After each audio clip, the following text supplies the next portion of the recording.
Hello students, आशा करती हूँ कि आप सारे लोग बहुत अच्छे होंगे और सभी अपने घरों में एकदम से सुरक्षित होंगे। मेरे यूट्यूब चैनल किरण आदि शिक्षा पर आप सभी का स्वागत है।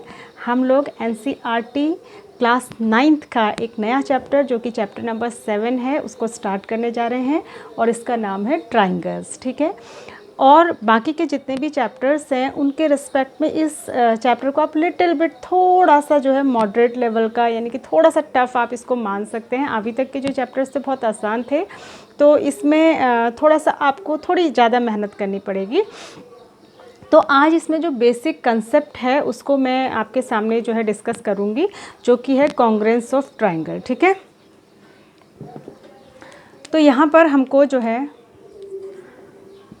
ये आपने 8th में भी थोड़ा बहुत पढ़ा है और उसी को हम आगे डिस्कस करेंगे। कॉन्ग्रुएंस ऑफ ट्राइंगल्स, इसके बारे में हमको पढ़ना है। ठीक है, कॉन्ग्रुएंट ट्राइंगल क्या होते हैं?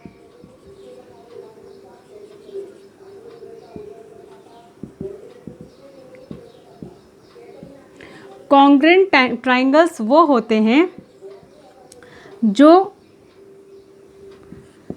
इक्वल इन शेप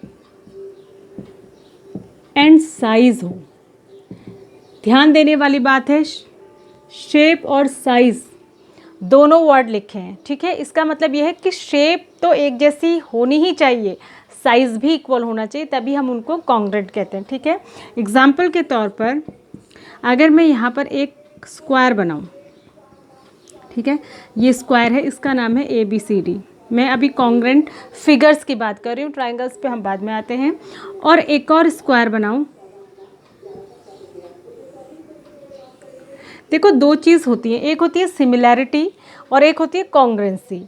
सिमिलैरिटी के लिए जो है शेप एक जैसी होनी चाहिए, साइज़ एक जैसा होना ज़रूरी नहीं है, लेकिन जो कॉन्ग्रुएंसी होती है उसके लिए शेप के साथ साथ आपको साइज़ भी एक जैसा ही होना चाहिए। तो अगर इसकी साइड है 4 सेंटीमीटर, इसकी हर साइड अगर 4 सेंटीमीटर है, ठीक है, और इसकी हर साइड अगर 6 सेंटीमीटर है, तो ये हैं तो दोनों स्क्वायर ही, तो ये दोनों स्क्वायर जो हैं वो सिमिलर तो कहे जाएंगे, ये सिमिलर हैं, दोनों फिगर्स सिमिलर हैं, बट ये जो है कॉन्ग्रुएंट नहीं है, कॉन्ग्रुएंट नहीं है ये। ठीक है, कॉन्ग्रुएंट ये तब होते हैं जब इसकी भी हर एक साइड कितनी होती, 4 सेंटीमीटर ही होती। तो दो फिगर्स जो हैं कॉन्ग्रुएंट तभी होते हैं जब वो शेप और साइज़ दोनों में ही इक्वल होते हैं। ठीक है, अब हम कॉन्ग्रुएंट ट्राइंगल्स पढ़ेंगे, किस किस कंडीशन में ट्राइंगल्स कॉन्ग्रुएंट होते हैं, उसके जो है 5 रूल्स हैं। ठीक है, 5 प्रॉपर्टीज़ हैं। सबसे पहले आता है SAS, दूसरे नंबर पे आता है ASA, ठीक है, फिर आता है AAS, ये दोनों जो है वो सेम चीज़ें हैं। ठीक है, उसके बाद आता है SSS और उसके बाद आता है RHS। ठीक है, तो ये 5 प्रॉपर्टीज़ आपको पढ़नी है, 5 रूल्स हैं। अगर ये ऐसा होता है तो वो ट्राइंगल्स जो हैं वो क्या कहे जाते हैं, वो कहे जाते हैं कि वो दोनों ट्राइंगल्स कॉन्ग्रुएंट हैं। ठीक है, तो ये SAS का क्या मतलब है? SAS का मतलब होता है साइड एंगल साइड, इसका मतलब होता है साइड एंगल साइड। ठीक है, ASA का क्या मतलब होता है? इसका मतलब होता है एंगल साइड एंगल। ठीक है, और AAS का क्या मतलब होता है? AAS का मतलब होता है एंगल एंगल साइड। SSS का क्या मतलब होता है? Side side side. इसको आप ऐसे ही चार्ट को नोट करते जाइएगा। और RHS का क्या मतलब होता है? R फॉर होता है राइट एंगल, H का मतलब होता है हाइपोटेनियस और S का मतलब होता है साइड। ठीक है, right angle, hypotenuse and side. तो अब ये है क्या? 5 चीज़ें, 5 प्रॉपर्टीज़ आपको पढ़नी है। जो आपकी एक्सरसाइज नंबर 7.1 है उसके लिए आपको सिर्फ 2 प्रॉपर्टीज़ पढ़नी है, पहली 2 या पहले 3 कह लीजिए, क्योंकि ये दोनों एक ही हैं। और फिर अगली जो एक्सरसाइजेज है उसके लिए आपको SSS और RHS पढ़नी है। तो मैं आज इस वाले वीडियो में जो है ये पहली 2 डिस्कस करती हूँ, आप ध्यान से देखिएगा। चलिए डिस्कस सारे ही कर लेते हैं इसमें। पहली आती है SAS, यानी कि साइड एंगल साइड। ठीक है, अगर ये एक ट्राइंगल है ABC और ये दूसरा ट्राइंगल है DEF, ठीक है, ABC और DEF, इसमें अगर कोई भी 2 करस्पॉन्डिंग साइड, करस्पॉन्डिंग का क्या मतलब होता है, देखिए ये इसके इक्वल नहीं, ये अपनी साइड वाली के ही इक्वल, यानी कि अगर AB जो है वो DE के इक्वल है, अगर इफ़ AB जो है वो DE के इक्वल है और BC जो है वो अपनी ही साइड वाली, नीचे वाली के, BC जो है वो EF के इक्वल है। अच्छा, इसमें करस्पॉन्डेंसी में नाम का बहुत ध्यान रखना होता है, ठीक है। अगर AB जो है वो DE के इक्वल है और BC जो है वो EF के इक्वल है, और इन दोनों साइड के बीच में जो इंक्लूडेड एंगल है, ये वाला एंगल B जो है वो एंगल E के इक्वल है, तब इसमें SAS प्रॉपर्टी लगेगी और हम कहेंगे कि SAS प्रॉपर्टी से ये दोनों कॉन्ग्रेंट है। कॉन्ग्रेंट को कैसे लिखेंगे हम, ट्राइंगल ABC, जिस तरीके से नाम भी उसी तरीके से लिखना पड़ेगा, ठीक है। ABC जैसे लिखेंगे वैसे ही बनाना है। इस कॉन्ग्रेंट टू, कॉन्ग्रेंसी का साइन कैसे बनाते हैं, इक्वल टू के साइन के ऊपर एक इस तरीके का साइन बनाते हैं। इस कॉन्ग्रेंट टू ट्राइंगल DEF, ठीक है, तब हम कहेंगे कि ये दोनों ट्राइंगल कॉन्ग्रेंट हैं, ठीक है।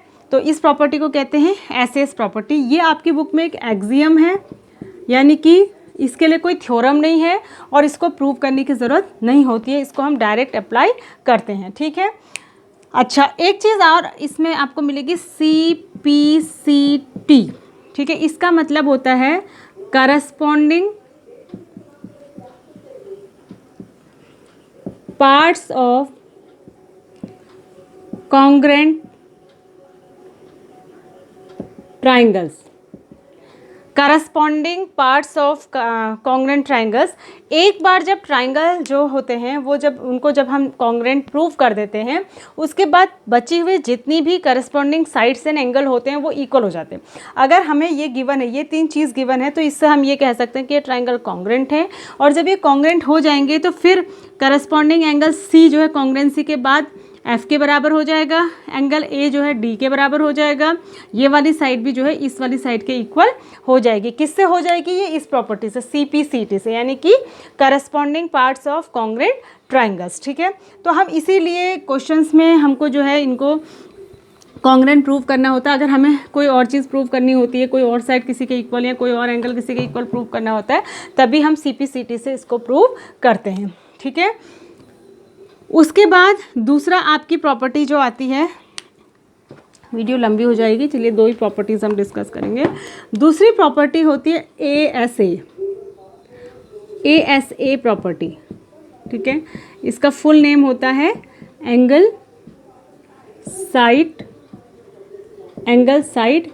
एंगल।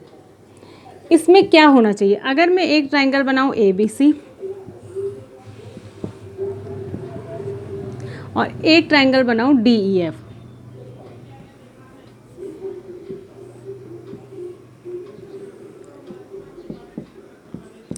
और अगर इसमें मुझे ये चीज़ें गिवन है कि जो एंगल B है वो एंगल E के इक्वल है, एंगल जो F है वो एंगल F कहाँ गया, एंगल F जो है वो एंगल C के इक्वल है, और इन दोनों को जो के बीच में जो इंक्लूडेड साइड है, इन्हीं दोनों के बीच में जो इंक्लूडेड साइड है, अगर वो BC इक्वल्स टू EF है, तो हम कहेंगे यहाँ पर जो है कौन सी प्रॉपर्टी लग रही है, ए, दो एंगल्स और उनके बीच में इंक्लूडेड साइड, ये तीनों चीज़ अगर इक्वल है तो ए ऐसे प्रॉपर्टी लग जाएगी और हम कह पाएंगे कि ट्राइंगल जो ए बी सी है वो कॉन्ग्रुएंट टू है ट्राइंगल डी ई एफ।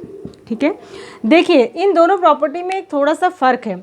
जब हम एस ए एस लगाते हैं तो ज़रूरी होता है कि दो साइड्स इक्वल हैं उन्हीं के बीच वाला एंगल इक्वल हो। ठीक है, लेकिन जब हम ए एस ए लगाते हैं तो तब तो ठीक है, लेकिन यहाँ पर ए एस भी लग सकती है, ये भी वैलिड होती है।